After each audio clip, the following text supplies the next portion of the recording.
because it would be bad not to record this. Good morning. It's morning in Wisconsin. It is 80 degrees out, but I had to wear my cricket gear. And Should have wore your baseball hat. I know I should have worn my baseball hat, but I gave it to one of our teammates. It's all good.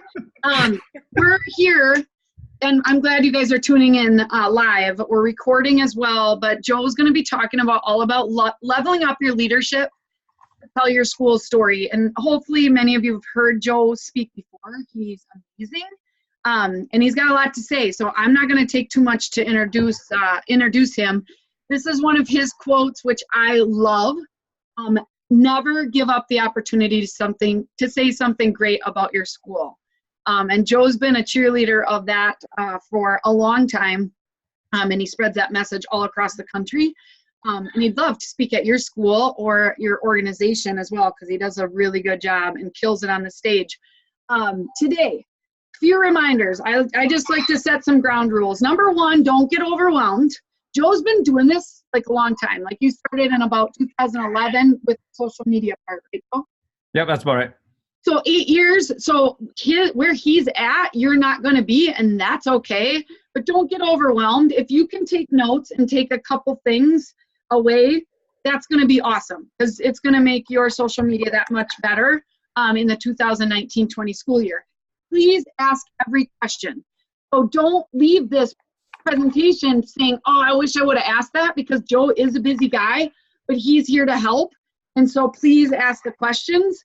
Expect prizes at the end of this based on your participation. I'm picking 4 winners to get one of these awesome mugs that kept my coffee really hot while I was talking like for 2 hours this morning. Not to my husband, to some of our coaching clients. My coffee was still hot when I got done. It's a really good mug. And then we're going to send you the slides. Joe's got a lot of slides, but he's going to talk through those fast. And you might be like, oh my gosh, I want that. Well, we're going to give you those. We're going to give you some resources. We already gave you kind of a 1-page handout. So that's going to be awesome. And if you're on Twitter, which you should be on Twitter because it's a great place for professional development and professional growth, tag us, Andrea Gribble, at Joe_Sanfilippo. Joe's on there a lot, and we just want to, if you've got a good takeaway, snap a picture of your screen and then tweet it out. It's a great way to take notes too. And just before I turn it over to him, Joe, this was our first picture together. Oh man, look at that! Yes, there it was. How about that? Yeah, yes, and I've got curly hair, and you still have no hair. I've been trying to grow it, Andrea. Thank you very much. That makes me feel good about myself. Yeah. Is that what this is all about? We're gonna make good people feel good about it, right? Come on. I know. I'm so sorry. Well, you guys, when I started this journey, I knew nothing. I mean nothing about social media in schools. And Joe was the first person I reached out to. He lives only about an hour and 15 minutes away from me. And actually, one of your graduates from Fall Creek is now the principal at my daughter's school, and she's amazing. She's killing it. But Joe was nice enough to welcome me in and really show the ropes. And I've learned a ton. And it's really come full circle, because now our team actually helps tell the hashtag Go Cricket story out on social media. But I've just learned so much. He's so amazing with all his wisdom, especially coming from the superintendent. And he's going to be, as the superintendent and that importance. And he started using social media before. I mean, you think people are afraid of social media now. You should have been there back in 2011 when they were scared. So Joe's been through it all, and he's going to share a lot of wisdom today. So Joe, I'm going to stop share. I'm going to let you share your screen, and then we are going to get started. All right, we got you. All right, how about that? Is that good? We're good there? Everybody's got it? That's good. I can see it and then if you put it into full screen mode, will be awesome. Awesome. Great. So let me make sure this is fine. Okay, good. So we're gonna thanks so much for being here today. I think one of the things that I want to start with first, because not like to traditionally get everybody pumped up keynote kind of thing, it's more about just a conversation about what can happen. Is there, if you could, for the people that are on the call, because we want to make sure that we pay attention to this group that has taken time out of their day to be part of what we're doing here today, put in the chat bar what do you need to get out of the next hour for this to be successful for you? So put that, because I want to make sure I hit every single thing that you want over the course of the next hour. And if that just means I just need more ideas or whatever, inspiration, then we'll have Andrea talk. But if it's ideas, we can get some more stuff. But put it all in there, because I really want to make sure that I get I get that out. Megan, if you want to put in that you need bowling tips, I can do that because I've seen you bowl before. But other than that, let's get everything out there, put it out there so I can make sure that I have that information. How to engage teachers and staff in content. All right. We will definitely hit that. Okay, for sure. Recruit social media superheroes in my school. Okay, creating value and helping staff engagement and other summer content ideas. Andrea's got the summer content ideas. Go to her for that. I'll encourage more staff to be social media and their why. Oh, sweet. Yeah, we'll definitely connect with that. Absolutely. Keep them coming, people. Keep them coming. I want to make sure that we're on the right page for you. But then we encourage families to get more involved, helping share stories. Yeah, absolutely. The parents, and I think that Megan, that part of that is really just having conversations with them, which is really, really good. Effectively. Okay, cool. Engaged in social media. I'll give everybody about another minute and promote the positive social media administrators. Just as a reminder for everybody, we'll send out this link of the chat. Like while it goes, we sent that link last time too of everything that's going on. So that will be out there. So that's good. Okay, well, I think you're in the right place for a lot of these things, and probably more that you're in the right place because Andrea is here and not that I am in terms of growing. And I'm being completely honest. We'll talk about that in a little bit. But some of the ideas in terms of the summer stuff, growing the audience and that kind of thing, she's really exceptional at. So, yeah, teachers are the worst at tuning their horn, without question, Erica. You could not be more right about that, and we're definitely going to talk about that. So, good.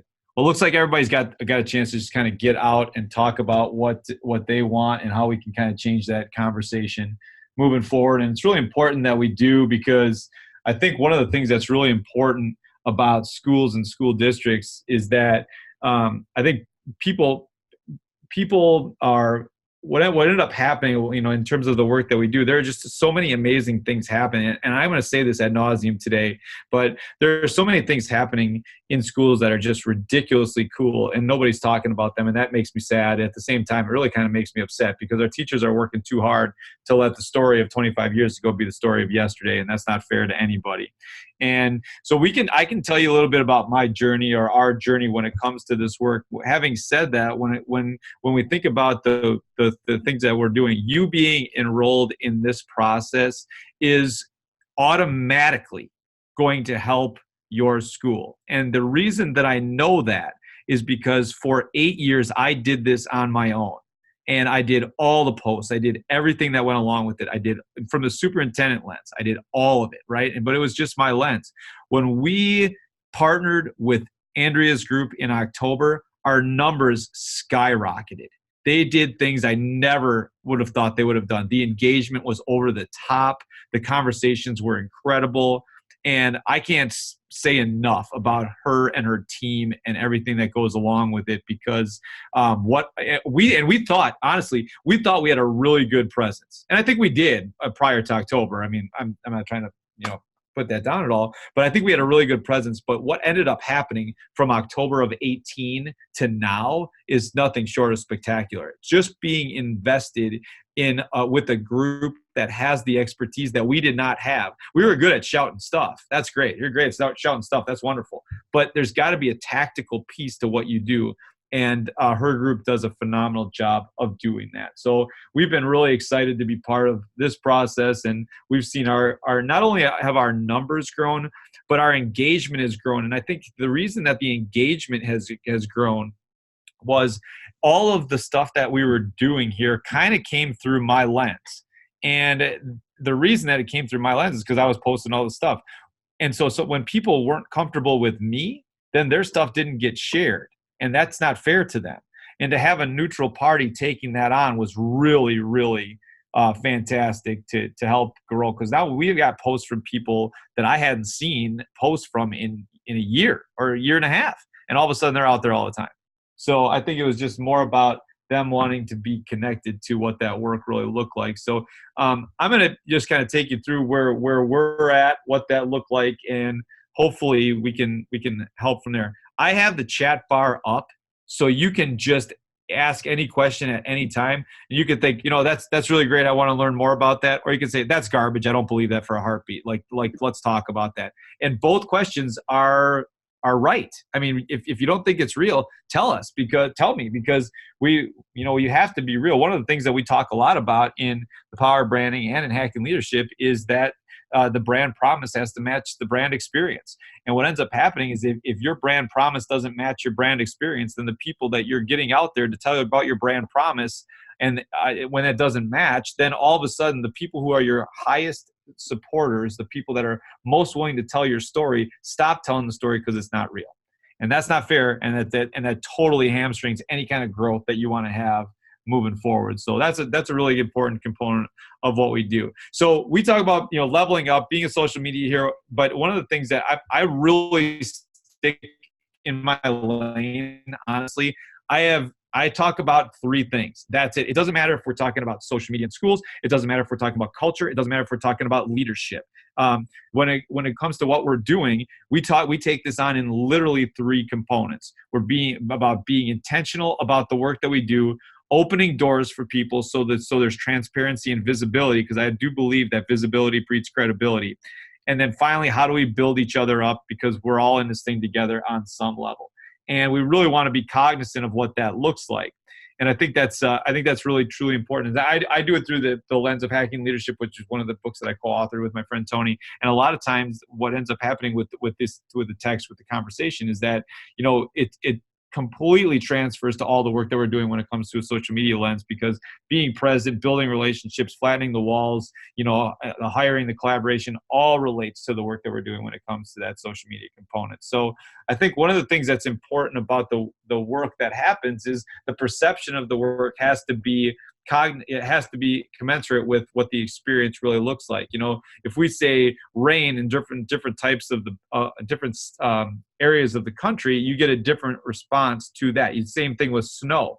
If you say snow in different areas of the country, people in Texas love snow because they see it twice a year. People in northern Wisconsin, when it gets to the point where you're jumping off the roof to get into a snowbank, that's not as fun, right? And so I think we have to be very cognizant of that. So we want to be when it comes down to precipitation coming from the clouds, the precipitation doesn't change. It's the perception of what that precipitation is that determines whether or not you're going to be willing to talk about it in the future. And so when we talk about what schools look like today, we think about the idea that all these amazing things that are happening in your space need to get talked about, because what's happening is that people are making determinations about your school, your place, based on what happened to them 25 years ago when they were in school and they didn't get a second chicken sandwich at lunch, or they got put against the wall at recess, or they got a grade they didn't deserve, or the coach didn't play them. If the coach played them, they would have made it in the league or whatever. That story gets told over and over and over again because they're still jacked up about what happened to them, and that becomes the value of who you are right now if we're not willing to tell the story on the other side. Which is not fair, but it's we can talk about right and real all day. Is it right that people are going to judge you they're going to judge 90% of you based on 10% that they see? I can tell you that's not right, but is it real? It absolutely 100% is real. And so we can fight about it all we want. We can put our head in the sand and say, it's not right that the public views us this way. It's not right that this happens. Well, you know what? It's real. So, put your head in the sand and don't do anything about it, or understand that it's real. You don't love it, but you can change it in some capacity. So that's what we want to do in terms of the work. And these amazing things are happening all the time. I think people still think schools look like this, right? Or they look like this, or they look like this, or they look like this. They don't look like any of that stuff. I mean, the images that you have in your school are the images that anybody could have across the country. You put a different header on it, and it's going to be the image of that school district. These amazing things happening all the time, all over the place. And one of the things that was important in terms of the work that we were doing was we wanted to make sure that we really concentrated on every interaction, because every interaction matters. And every interaction could be the one that they talk about for the rest of their lives, be it on social, be it in face-to-face, whatever the case may be. The question is not, if you're going to be remembered, it's how. And the more that we think about it that way, like if you think about the conversations that happen on a regular basis, when you go into the conversation knowing that somebody might be taking that conversation and then moving it forward and talking about it for the next 10 years, you walk into that conversation a little bit differently, right? And I think so we had and this is kind of just a little bit more difficult because the videos aren't playing, but that's okay. So one of the things that I think about when I think about every interaction is that before I was a superintendent, before I was a principal, I was a counselor in Ashwaubenon, Wisconsin. And I would go into classrooms all the time. And I would do these little team building games, and then we would talk about feelings or whatever. I was an awful counselor, by the way. And we would talk about all kinds of stuff, right? But I would always do a team building game to start out. And when I did the team building, and I did this one team building game with a third grade classroom once. And it was awful. It was one of these things where you walk in and you say, okay, we're all going on a picnic, everybody. And I want everybody to come on the picnic with me. And then you say, like, my name's Joe, and I can bring jelly beans to the picnic. Who else wants to come on this picnic with me, right? And so these third grade kids are raising their hand, and they're going, my name's Tom, and I'm going to bring a watermelon. And I'm like, hey, you can't come, Tom. I'm sorry, man.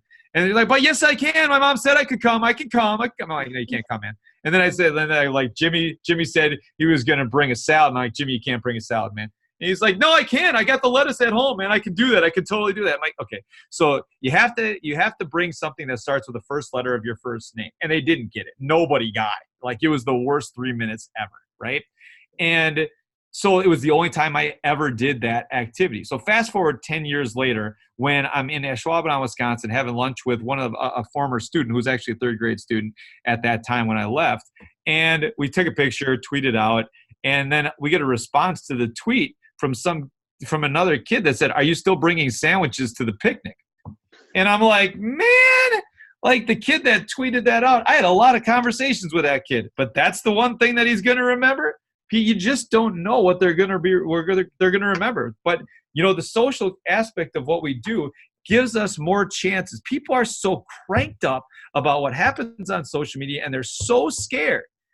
Here's my thought. When it comes down to it, if social media is the table, right? It's a table, and there's a lot of bad people sitting at that table having conversations about you. Wouldn't you at least want a seat at that table to have the conversation? Because if you don't have a seat at the table, then you can't have the conversation, and you fall victim to everything that they're saying. And our job is to try to make sure that the great stuff gets out, so all those things can happen. And here's I'll tell you exactly what happened in schools. I'm not going to get really cranked up about it. Here's what happened in schools. I'll tell you exactly what happened. We stopped doing this. We stopped being proud of the work, and we started defending the work. And there's a distinct difference between being proud of the work and defending the work. Because when you're proud of the work that you're doing, you walk down hallways a little bit taller. You say things a little bit louder. You engage people because you're proud of the work, right? When you're defending the work, you're afraid of what somebody's going to say back at you because you're going to have to defend it again. And then they say something else, and you got to defend it again and defend it again and defend it again. And guess what? At some point, you decide to not have the conversation anymore because you're always defending it.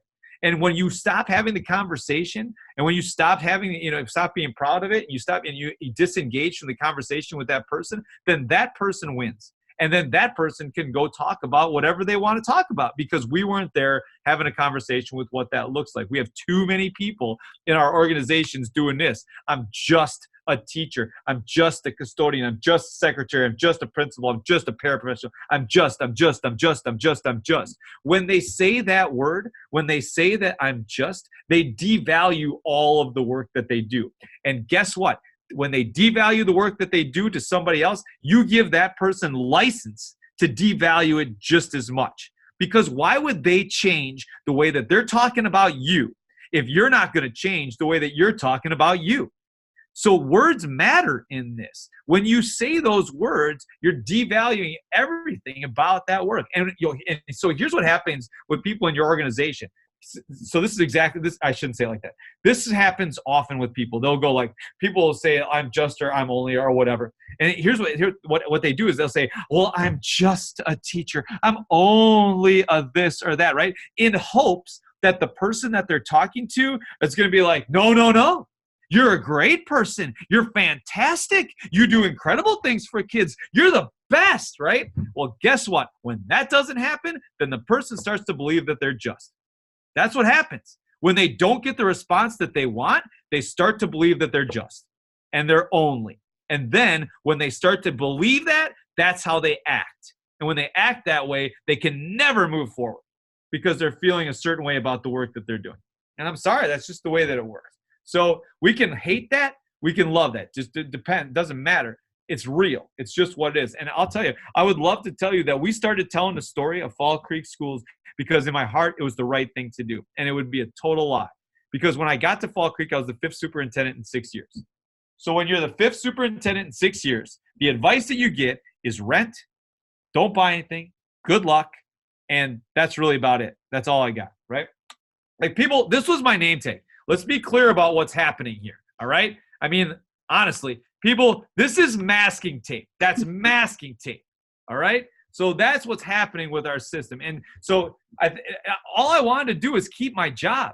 And so what ended up happening was, and I was having the interview with the board, and I'm having the interview with the board, and the board says to me, and I said to the board, what's your expectation of me in this position? And they said, one of the board members, Kay, said that we have a lot of really great things happening in this school district, but nobody knows about them. And I said to everybody, I'm not going to be the best superintendent that you hire, but I am the loudest person on earth. So if there are people in this district doing great things, I can promise you that they're going to know about it. I can promise you that. And at that point, we just started having the conversation about what it looks like and moving forward. And it's been a really great journey because at the end of that year, I could walk into the boardroom with 422 points of, posts and points of interest where I was throughout the course of the year. And I think that's really important to us in terms of the work because visibility breeds credibility. And visibility breeds credibility, not only face-to-face, but also from a virtual standpoint. And in that, I'll tell you, there's negative pieces to that, right? Like if people think the visibility is the automatic credibility, like you're great because you're visible, that's not always true, but it's a default, right? There are a lot of great principals and teacher leaders across the country that are not visible socially, right? That doesn't make them less of a teacher or a principal in their right? But the opposite holds true too. There are some principals and leaders that are very visible. At the same time, they're not always the best leader because the brand promise doesn't match the brand experience. And I'll tell you, you can there are people in the district that aren't real jacked up about the Joe Show. I'm certain of that. I understand that happens, right? But I would hope that the more that you talk to people from Fall Creek, Wisconsin, they are at least willing to acknowledge that our stories are out there for the world to see. And then people can make their own determination at that point. And I think part of it is like I go and do these things. I go speak to different groups all over the place. And the story is about us all the time. But when I get with my 122 people in that auditorium to start the year, I have never been more nervous in my life. That's the only place in the world that I'm nervous. The only place, right? Except every time my wife walks into a room. That's the only time that I feel like, oh my gosh, are these people feeling like I'm real? And I can never do anything that I do out speaking to other groups with my group because it always gets seen as, oh, that's a bit, that's a this, that's it, or whatever. It's got to be real. It's got to be authentic. So we get into this place where we got to be really clear about what that authenticity looks like. And what ends up happening with a lot of people's school district is that people from outside automatically make a judgment about who you are based on whatever their knowledge is. And what ends up happening a lot is when people don't know what you do, they make up what you do. And let's be very clear about this. When they make up what you do, it's not what you want them to make up what you do, because they're making up what you do based on what happened to them, when they were in school 25 years ago. And I think that there's this perception of what schools are versus what schools are. And, the best thing, like I live across the street from school in Fall Creek, Wisconsin, right? Like I walk a minute and we'll talk about that later. If I walk to school, it takes me a minute to walk to school, right? The best thing about living in Fall Creek, Wisconsin is on Friday nights, I know where everybody's going to be, right? And the worst thing about living in Fall Creek, Wisconsin is on Friday night, I know where everybody's going to be. They're all going to be at a game. They're all going to be cheering on our kids. But guess what? They're all going to have an opinion on how we should run our schools because they all went to school. And when you have a 13-year internship at a school, you know how to run the school. Even though the internship is from ages 5 to 18, you know how to run a school because you went to school for 13 years, right? And that's not fair, right? But it's real when it comes to this, when it comes to what this work, when it comes to this work that we're doing. And because I think what ends up happening is the perceived journey is different than what the actual journey is when it comes to this work. This work is hard. All of the, telling these stories, this is hard, but it's a constant conversation about what that really looks like. So I'm thinking like, when I think about it, like, I think people look at this and like, I would love to live, like, I think people think that we live on the left side. Okay. People think that we live on the left side all the time. And that's not where we live. But let's be clear about this, right? I would love to live on the left side. Give me the left side every single day, right? I would love to be in a spot where I network, I get a great idea, I bring it to school, superintendent cheers, board cheers, and I win an award. Like, give me this every single day of the year. But this is not what happens. Like, when you're thinking about how do you get people engaged in terms of telling this story, you network with this group that you have here at Social Schools for You. You get a great idea. You bring that great idea back to school. People groan about it. And then they see some value in it. And when they see some value in it, that feels good, right? And then all of a sudden they tell you that they don't have any time. But then there's a break coming up, and that feels pretty good. Then you realize that you haven't done any of your grades, and it all just goes ahead. Like, that's how the world works, man. But here's the thing that we have to be cognizant of when it comes down to it. This is where all the tough meetings are with people. This is where all the people who won't get on board with it, with the direction that you want to go. That's where all of those conversations are housed. But guess what? That's where all the great stuff is too. And if we're not finding the great stuff in that mess, then we find ourselves in a really tough spot to be talking about the great work that's happening, right? So the more that we talk about it, the better, because people are going to judge you based on whatever their experience was 25 years. It's like this. Like, people are going to judge this, okay? People are going to judge this. They're going to judge the way. They're going to judge what they see. They judge the wave. They say it's beautiful. They say it's destructive. They say whatever, but they only judge what they see. They don't judge the rock that it hits. They don't judge the current underneath. They don't judge any of that. They just judge the wave. This is like when you go to a game. You go to a game, you see a coach yelling at a kid, then that's who the coach is, no matter what. They don't talk about the fact that the coach and the kid have had multiple conversations about where the kid's supposed to be at that particular time. They don't talk about the fact that the coach makes sure that the kid gets breakfast in the morning. Coach makes sure that the kid gets home at night. They don't talk about any of that. Coach yell at the kid, therefore that's who the coach is. That's what happens all the time. And we all do it. We all judge on some level. We all do it, right? So, and I'm going to show you a bunch of pictures. I just want to warn you, the next picture is a graphic picture about a kid in crisis, okay? So I want to make sure that you have that warning up first. So I'm walking down the elementary school one day, and I see this little girl, and she's sitting at the kindergarten door, and she's pounding on the kindergarten door with everything she's got. She's mad. She's upset. She's crying. She's just so upset. So, of course, elementary people, you get into that moment. You get down to the level of the kid. So I get down to the level of the kid. I asked her one question. And this is the response that I got.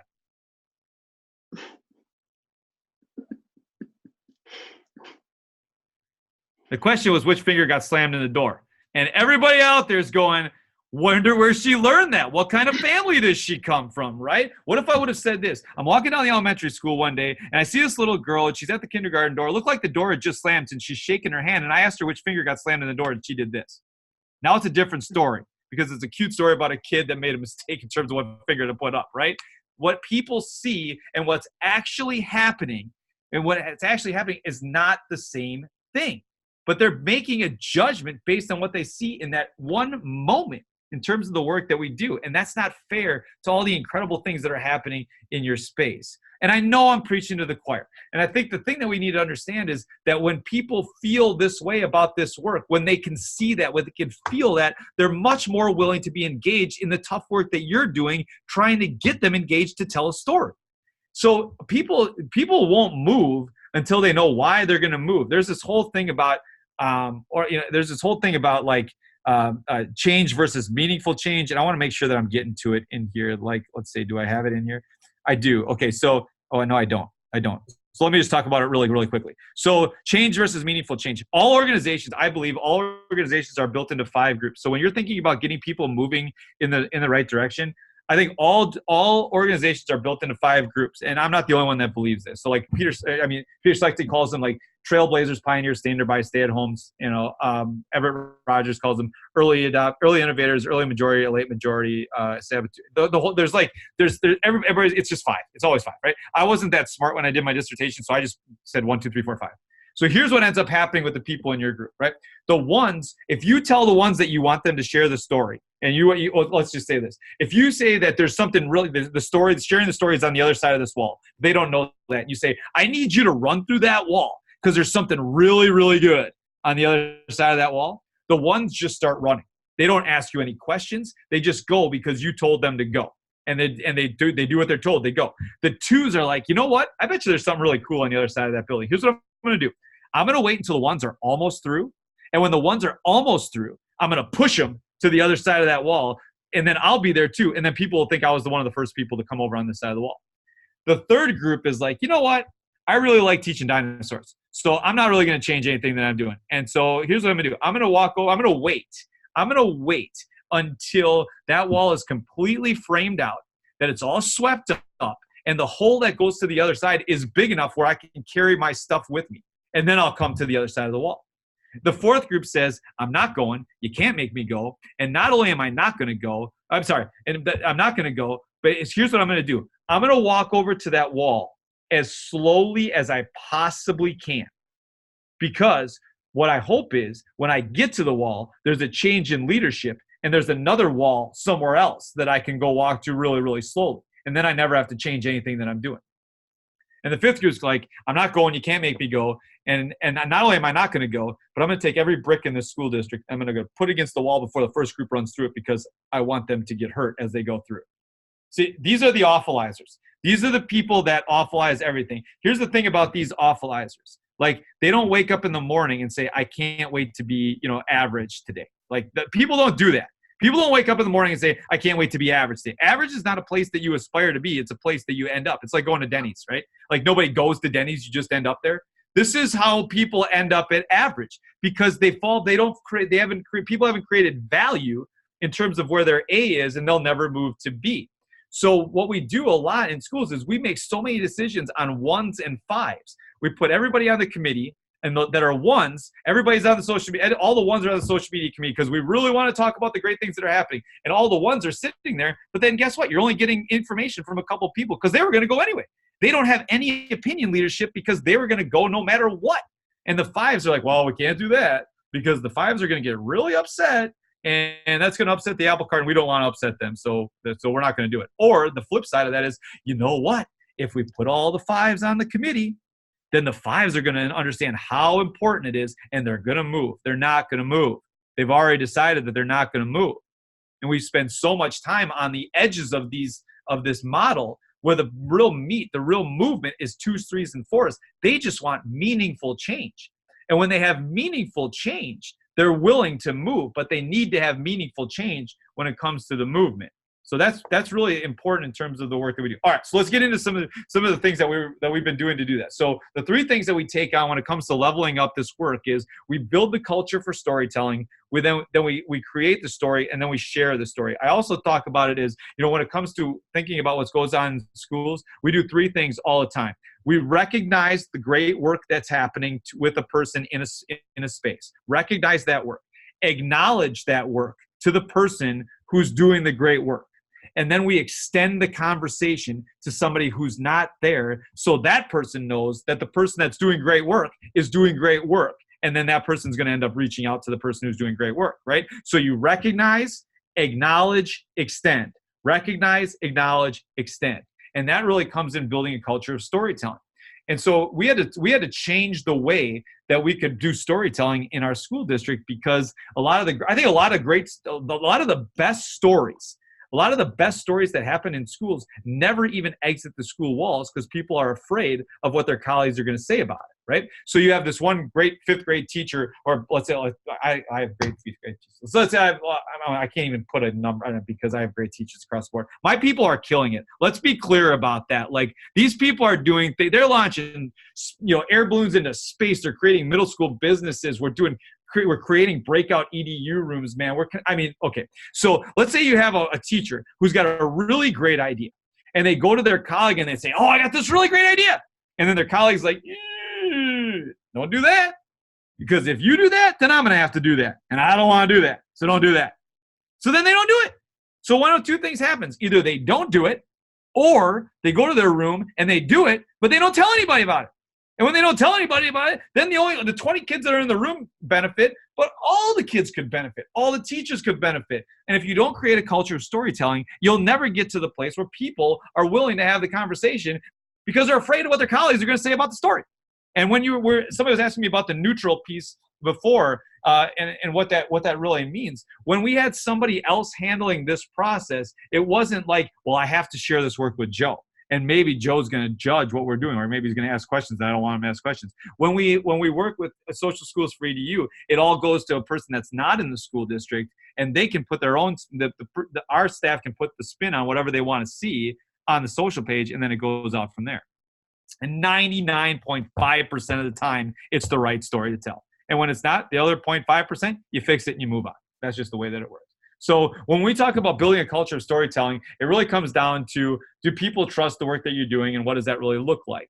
And so when I think about trust, I think about when my kids were really young and they would launch themselves off of everything. They would jump off of everything, right? And they would get to the edge of the couch and they'd say, Daddy, I'm going to jump. Don't forget to catch me. And then they would jump, and I'd sit there in that moment, and I think I'd be like a foot away from them. And I'd be like, please don't drop them, please don't drop them, please don't drop them, right? I was never afraid that they were going to get hurt because I'm standing a foot away from them. But I was terrified that they would stop jumping. Absolutely terrified. I just want them to keep jumping. And I think it's a really important thing when it comes to whether or not they trust the work that you're doing. I told that story to our community in the Cricket Chirp. Do you guys get the Cricket Chirp? No? Okay. So I can send it to you. So we get I know a guy. So I just told them, like, you know what? We're not going to drop you. That doesn't mean that we're always going to be right. It just means that we're going to be real. And that's important that you're real. We've passed 2 referenda since we've been here. One at 63% and one at 60%, and a total of about $17 million over the course of the last 5 years, right? And people, before we started telling stories, we missed out on a referendum. And the thing that it's not because Joe showed up and all of a sudden we're going to do this. It was because we started talking about the work that we were doing. And when we started talking about the work that we were doing, it changed the conversation outside of this place, because people would be walking around, our staff would be walking around, and people would say, hey, I saw that thing on Facebook that you're doing. That was really cool. That was really awesome. Tell me more about that. And then that was awesome. I mean, that's the thing. We had an event that happened in our village a couple of years ago where we lost power in the entire village, and except for at school. And so we put on our Facebook page, hey, if you lost your power, just bring your food to school. We'll put it in the fridge, and then you can come pick it up when the power comes back on. In the first half hour, I got 20 emails saying, thank you so much. In the entire 2 days that the power was out, we got 3 bags of food. They didn't need to bring their food. They just needed to know that they could. That's the difference. They don't always need to. They just want to know that they can. Because I think a lot of times what ends up happening in our spaces is that we have people that feel like they're paying for school and not investing in school. And when 80% of the voting public don't have kids in school, they reflect on your school based on what happened to them when they were in school or when their kids were in school. And that becomes the narrative of who you are. And that is not fair to the incredible thing that you're working, the incredible stuff that's happening. I think that's a really big point in terms of the work that we're doing. Okay. Yeah. Dawn, I think I just got done talking. Are you from Portage, Dawn? I just got done talking to some of your administrators like literally 45 minutes ago. Somebody's from Portage. I saw somebody from Portage. But yeah, I ended up talking to that group at CISA 7 this morning. So, and I think that the important component that I talked to them about is this story is really important. The question becomes, how do we make sure? So how do we do it? How do we do that? All right. How do we make sure?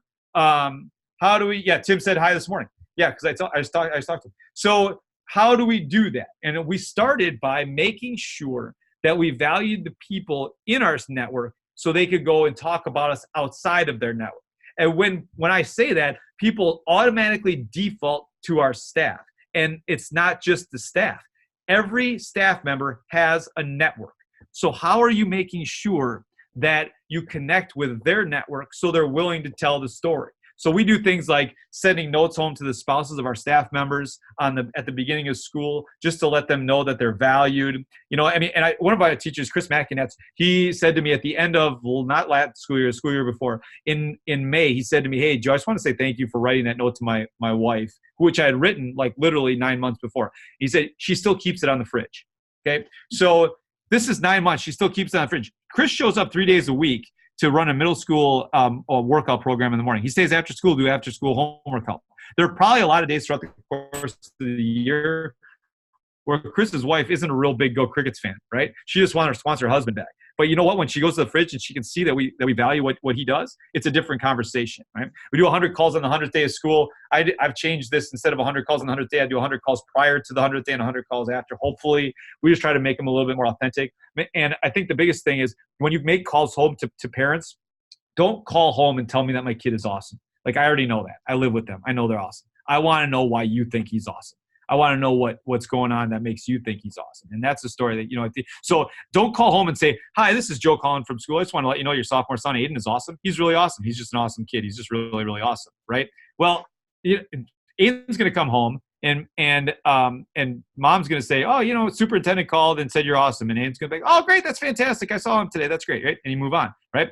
What if you call home and said, "Hi, this is Joe calling from school. I just want to let you know I was in a third grade classroom today, and your sophomore son Aiden was in there, and he was reading a story to a third grade student. And that little girl looked up at him like he was a god. And he sat there and he answered every single one of her questions. And he made her feel like she was the only person on earth." And I just wanted to say thank you for that, because it was really cool for me to experience that in that moment. And my guess is that he learned that at home. And I just wanted to say thanks for that, right? That's the one that you hold on for a minute, because mom's holding back tears on the other side of the phone. That's also the story that gets shared on Facebook because her sister's kids get all the attention in the family, right? You're creating these moments where people will go out and talk about the work on a regular basis. And if you put yourself in a position where these moments get talked about, it's just different. We say we have these pictures of kids in our boardroom, and we stand up and say, "Let's never forget why we make decisions in the school district," and then do the pledge, right? We start our meetings with kids. These kids, here's a kid. This is Katie, is a third grade student at the time, and we always start our meetings with kids to make sure that we put people in the right frame of mind when we're having our conversations, because that's important when we're talking about it. When they know the why, it's different, right? And so, he told a story, and then he thanked one of his paraprofessionals at the end of his conversation with the board, right? And which was really significant, because what happens when we start talking about budget, right? Right? Now the paraprofessional isn't a number; she's a story. And when you're a story, you're going to win. The story wins every time. Data does not drive the movement. Story will always drive the movement. Always. Always. It's just a question of how can we make sure that we connect people to that story. So you've built a culture for storytelling. Now, how do you make sure that you find a way to get that story out? And I know I'm preaching to the choir here when it comes to this part of it. At the same time, if people in your organization are going to watch this, if superintendents and principals and anybody else are going to watch this video or watch this piece, they have to understand that the story wins out, and it breeds credibility for them as the leader too. That thing that I was talking about before, this one.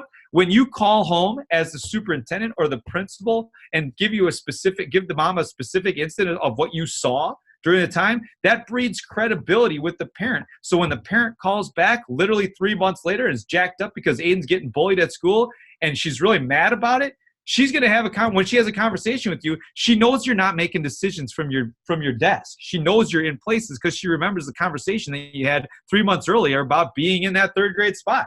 So we talk about what that story looks like, and every school has a story. The question becomes, what's it going to look like? And we all have talked about the idea that the story is like the fridge, right? Like when I was a kid, my mom used to put everything on the fridge. I draw a circle on a piece of paper. My mom puts it on the fridge. All of my sister's report cards on the fridge. None of mine. We can talk about that later if you want. Not a conversation we can have right now or that I'm willing to have. I'm a doctor now. She's not, but whatever. So people would come to my house and they would walk through the kitchen and they would look at the fridge. And my mom would then just tell stories about what's going on in her kids' lives, right? Now my mom's fridge looks like this. But my mom's fridge doesn't need to look like this because my mom's got this. And now my mom can annoy people all over the country with her phone, right? And she is. I'm surprised she's not here today, to be honest. So, but here's what happens in schools all across the country. Kid comes home from school on Monday. Mom is jacked up, so excited. Honey, what did you do at school today? Tell me about school. And the kid says, I don't know, nothing. Tuesday comes. Mom's like, honey, tell me what you did at school today. Oh, I hope you had a great day. Tell me what you did at school. I don't know. Then Wednesday comes. What'd you do at school today, honey? Nothing. Thursday, what'd you do at school today, honey? I don't know. Friday, mom stops asking the question. Because why ask the question that you already know the answer to? And then when people are out and people are talking negatively about the work that we're doing, she doesn't have anything to say because we don't have the information to her. People will tell the story if they're willing to connect to the story. And it's not just about telling the story. It's about connecting to the story. I can tell you that during homecoming, we do all these activities in the gym, right? K-12 building, we do activities, and it's awesome, right? And you're probably thinking that's a pretty good idea. But what happens when I show you? When I show you, it's different. Because you might not know Matt, and you might not know Sam, but you know somebody like Matt, and you know somebody like Sam. And now you're connected to the image. And now you want to know more about it or talk to somebody about it. All of these stories become part of the handprint of who you are. And when we talk about what those stories look like, just tell people, make sure the message is simple, make sure it's unique, and make sure it's repeatable. Because if it's simple, unique, and repeatable, then more people will be willing to tell a story over and over again. And I think that we found ourselves in this place where people say, oh, well, it's just on the website. If people just go to the website, it's all on the website. Just go to the website. Everything's on the website. Just go to the website. People, I just got to be honest about this. When it comes to the stuff on your website, nobody in the world has ever said, I can't wait to go home and look at the school website. That just is not something that happens. Having said that, there's a lot of really cool stuff on this website. You have to find a way. You have to find a way to connect to the people where they live, not try to make them click 9 times to get to what you want, right? That's an important component of what we do. So all this Go Cricket stuff, like it's not just something that we came up with. Like there's a village museum, and well, I found one of these little clickers that they used to use in the Army to locate people, and it just had a piece of metal behind it and said Go Crickets on it. And it was from the 60s. And then I started looking around the museum, and I saw Go Crickets pins and pennants and posters and all this stuff. And all we did was just make it a little bit more modern. That's all we did. And I think the most important component, like you don't honor tradition by keeping things the same. You honor tradition by giving those who came before you something to cheer about now. Right? And when they have something to cheer about now, they're willing to tell the best stories of what happened when they were in school, as opposed to the worst stories about what happened when they were in school. When they're connected to it now and they feel pride now, they're willing to talk about the great things that happened to them before, right? That's important. But the more thing that we do, the more opportunities that we have to tell it, the better we're all going to be for it. Like all we did was honestly, we just found something and put it on everything. I mean, it's on everything. We got onesies. Well, you need some formal wear. If you're going out, I got you. You need a bow tie, I got you. Like, we got all this stuff. It's everywhere. To get some socks. You want to go play golf? We got an online store. You need some Go Cricket water? I'll get you Go Cricket water. Like, we've got all this. People got it on their license plate. Some crazy man put it on his fence. Sometimes it lights up. I mean, we got it all, man. Like, all this stuff is important, but it starts the conversation about the work that we're doing. I do these little things, these 1-minute walk to work. I'm going to see if I can. Oh, no, I don't have that one. I'm sorry. So these 1-minute walk to works. And if you look at the 1-minute walk to work on Twitter, and you see, and I'll share that in a little bit. But if you see that, as you see me walk to work, and it takes me 1.5 minutes to get to work, there are 5 different Go Crickets or Fall Creek drops in that 1.5 minutes. Like my license plate is there. Walk by my door, and there's a sign by my door. Walk past my sign on the fence. Turn the corner. There's a sign on the building, and I always end with Go Crickets. 5 things. Bam, bam, bam, bam, bam. All of it, right? And now they're always talking about us. It's just different. The more that we think about it, the better we're all going to be. So, and like the local news shows up, they're going to get a sticker, and then we're going to tweet that out and have a conversation with them, right? And they've been wonderful to us. They've been wonderful. But I think they've been wonderful to us because we have conversations. We don't expect just to have it a one way. It's got to be a relationship that you build with these people, right? That's how we met Maggie. I mean, just these conversations were important when it comes down to this work. You just got to be willing to talk about what it looks like. So, and I think that when people talk about you when you're not there, it changes the conversation for when you are. And that's really important in terms of the work that we do. So, anyway, when I think about the tools that we use, I always compare it to running, right? So do we have any runners out there? Andrea, you run, right? Yeah. Okay, yeah, so you're crazy. So people that run are nuts. And they tell me that there's this runner's high. Lies. That's a total lie. That's not even a thing. The runner's high isn't a thing. But people kept telling me that you just need to be a runner because I have the frame for running, right? I'm like, what? Fine, I'll be a runner. So I go out and buy these really expensive shoes. And I buy that thing that you put on your arm that you put your phone in. And I bought these really expensive earbuds. And I got all my stuff. And I'm thinking to myself, I don't going to be the runner. I'm going to be like the early morning runner. And I said to my wife, I'm like, honey, what are you doing next June? And she's like, oh my gosh, you're taking me on vacation. Where are we going? I'm like, no. You're coming to Green Bay, Wisconsin to watch me run a marathon. And she does this. Oh, honey, good for you. I'm like, I'll show you, right? So I get up at my 5:30 marathon training. And I go out on the first day of marathon training. I get my Couch to 5K app because I don't know any different. I got my shoes on, my earbuds. And the Couch to 5K app says, you need to run for 7 minutes. I'm like, 7 minutes? I'm a marathon runner. I will run until I'm tired. Thank you very much. Right? What do you know, right? So I ran that day and I ran for like 25 minutes. I never felt better in my life. I felt so good. I go back to school. I drink a lot of water because as runners, we hydrate a lot. And I'm drinking all. I'm feeling really good about myself. The next morning, I wake up at 5:30 in the morning. I can't feel my legs at all. And I start rationalizing stuff. I'm like, you know what? I'm going to be on the road next week. Like, I don't know if my shoes are going to fit in my bag. I don't even know if they have roads where I'm going. January 1st is the day I'm going to be the runner because I'm not going to eat very good over Christmas holiday. So I'll start January. Well, you know what happens. January 1st comes and goes. I don't start running. And I got these great pair of lawn mowing shoes in my garage right now. Right?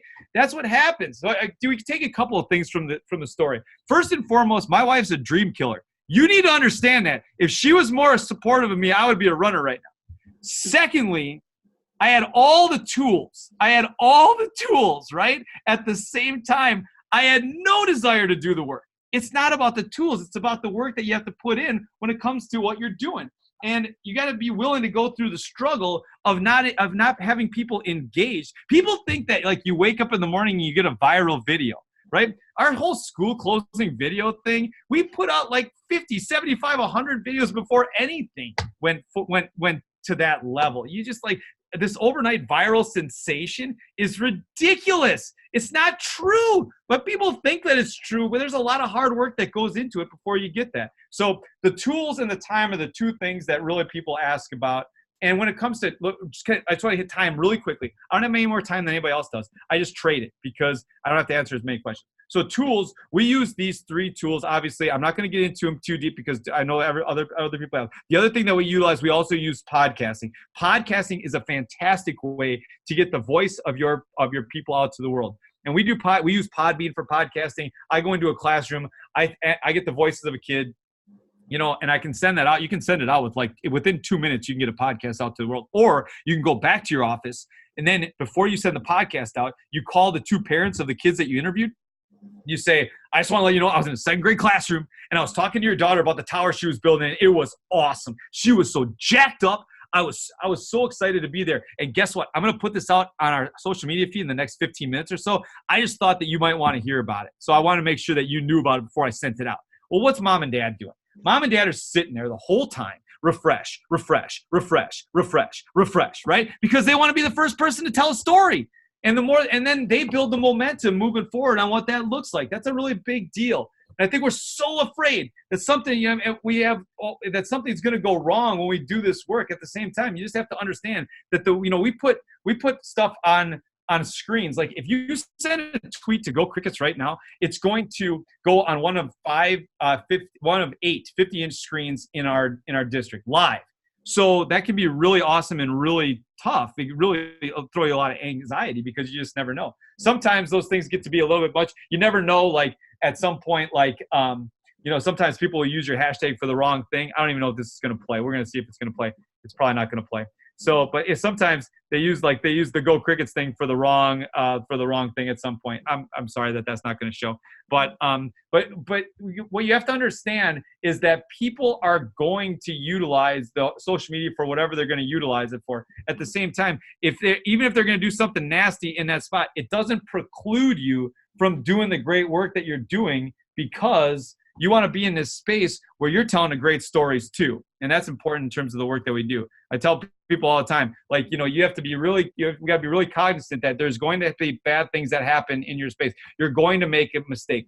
It's not permanent if you build social capital along the way. Like, let's say you're a superintendent in Northwest Wisconsin. You send out an email to 950 families just to let them know the bus is going to be a little bit late. But maybe in that email, you forget one letter. Maybe just one letter. Maybe one letter. Maybe you just forget one letter. Maybe you forget one letter, right?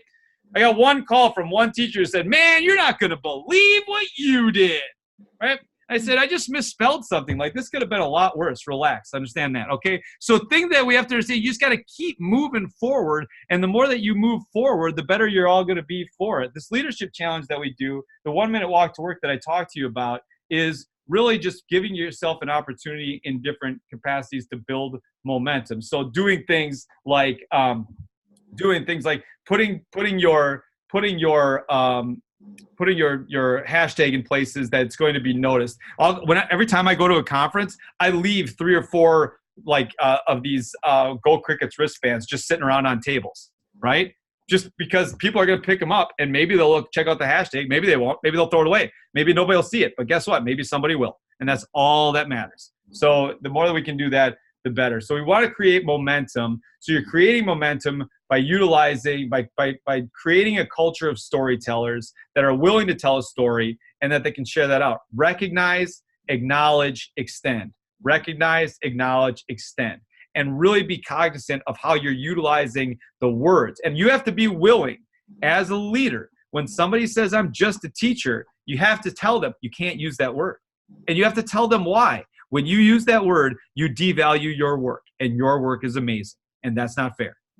That's not fair to you for the work that he's doing. I mean, you have to be clear about what that looks like, because we're all in this thing together on some level. And I think that's really important in terms of the work that we do.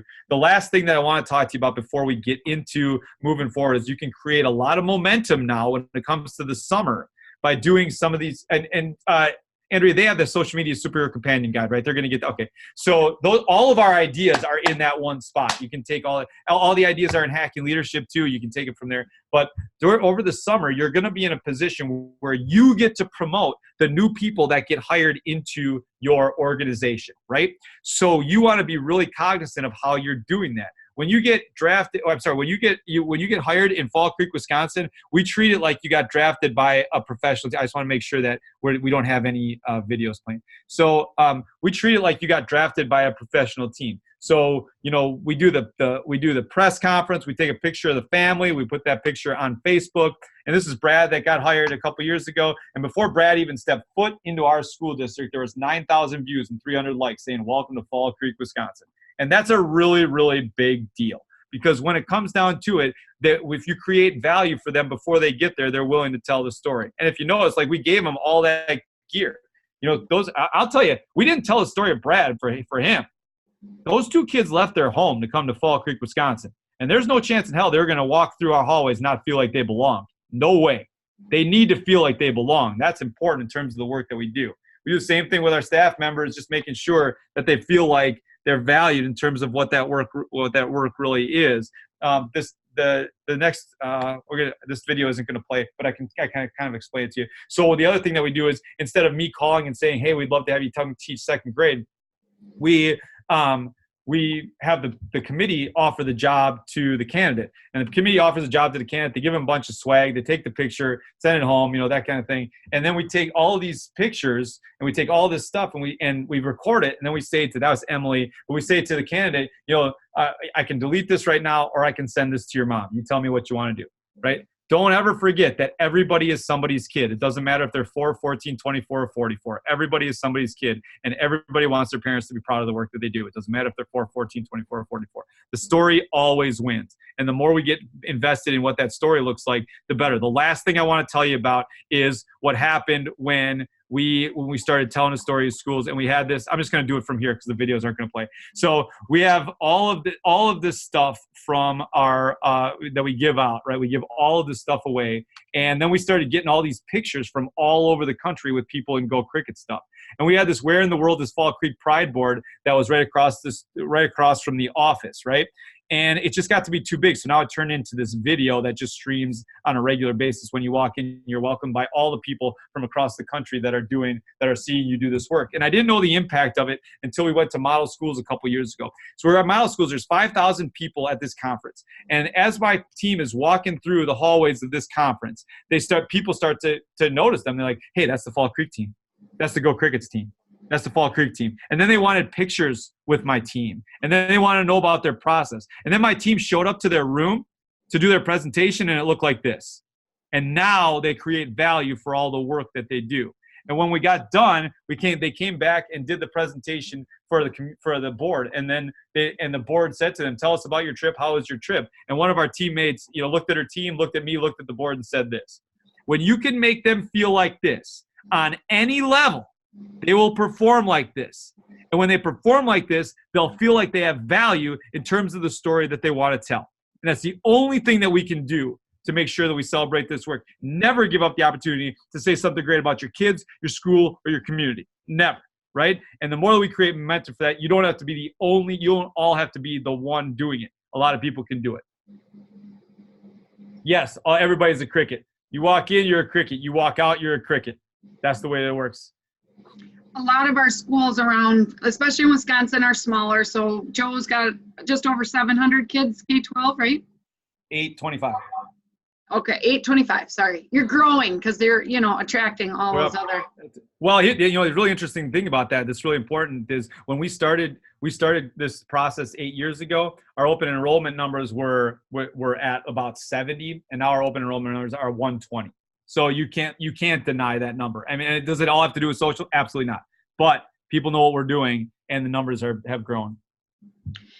And not only rock stars, your teachers feel like rock stars, your students feel like rock stars too, right? Because they're really getting their stories out there.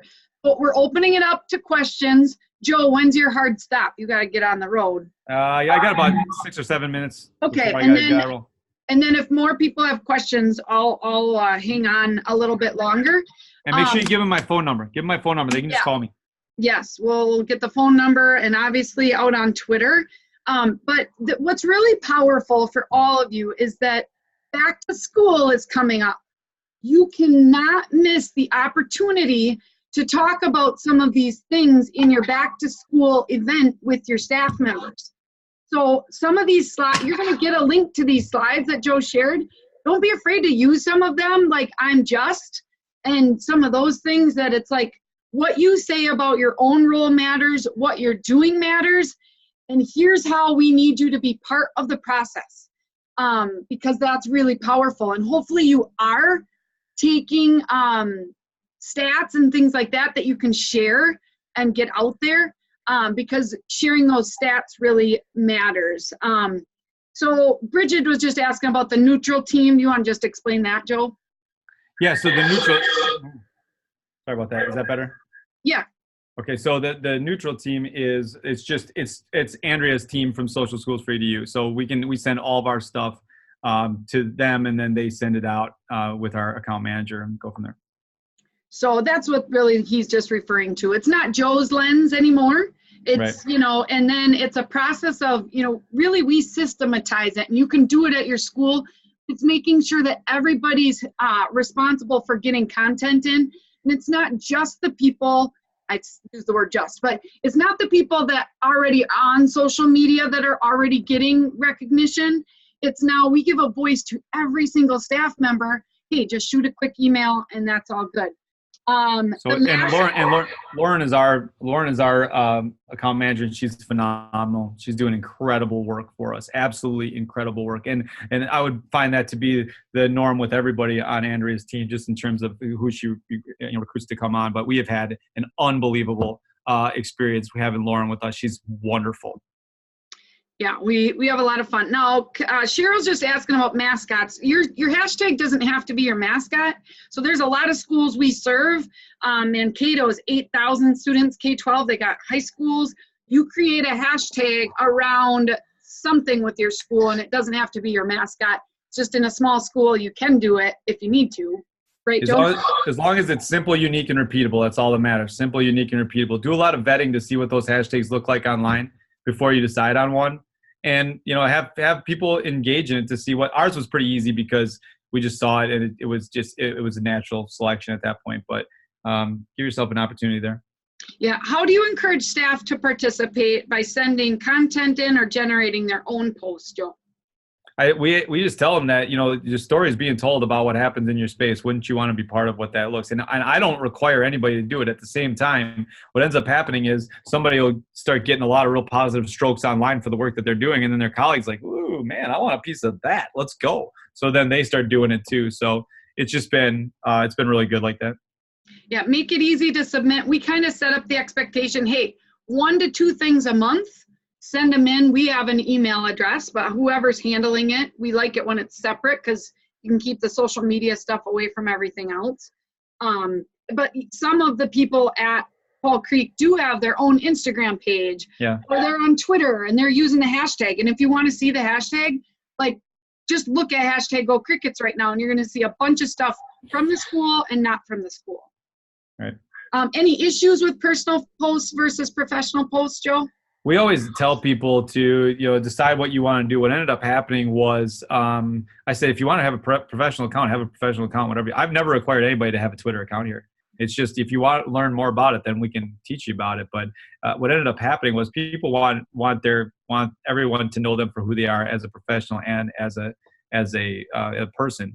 And so they've just done it. I don't encourage either way. Whatever you feel comfortable with. The answer is whatever you feel comfortable with. And the big thing is if you have a good hashtag, I'm going to hashtag something Go Crickets if I'm a teacher in the district and it's right. something in my classroom. If I'm out with friends at, you know, a Twins game and it has nothing to do, oh yeah, I'm a Twins fan, not a Brewers fan, but if I'm at that game, I'm probably not going to use the hashtag. So that hashtag is what helps unify your entire story. Any other questions before we let Joe get on the road? We're going to include, I got to get your link at some point, Joe, and it can be after you get on the road, but the link to the slides, we'll have a recording of this presentation. I have a few blogs on different things that Joe's shared with us. So I'll send those, the companion guide, the links to the Fall Creek pages, and we did emphasize you are going to have access to this. It's on a Google Doc, and if you want to share parts of this presentation with your administrative team, with your entire staff, you can. That is a gift, you know, that it lives inside of the membership group. You'll get an email, but it also is in the file section and getting lots of thank yous, Joe. Oh, I have winners for our mugs.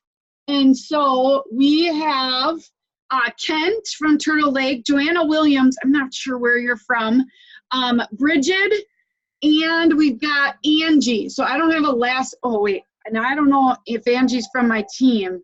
Is that Angie from my team or Angie from somewhere else? Angie, you'll have to let me know. But anyways, we're gonna send out some mugs to you guys. Hey, Andrea, I'll send you 4 books too, so you can send out 4 hacking leadership books to those people too. Okay, so I'll send them your way. We will get. Oh, but I got Angie Smith on here, so I'm gonna send out a mug to Angie Smith. So you 4 are gonna have to get me an address, and then I'll connect with Joe. We'll get you a book. We're gonna get you an awesome mug. You guys kick butt the rest of the summer. Keep doing what you're doing. Joe's blazed a great trail, and so I'm really excited. Thank you so much, Joe. We're all in this thing together. Hey, go Crickets. Yeah, hashtag Go Crickets. All right, everybody, have a great day. Bye-bye.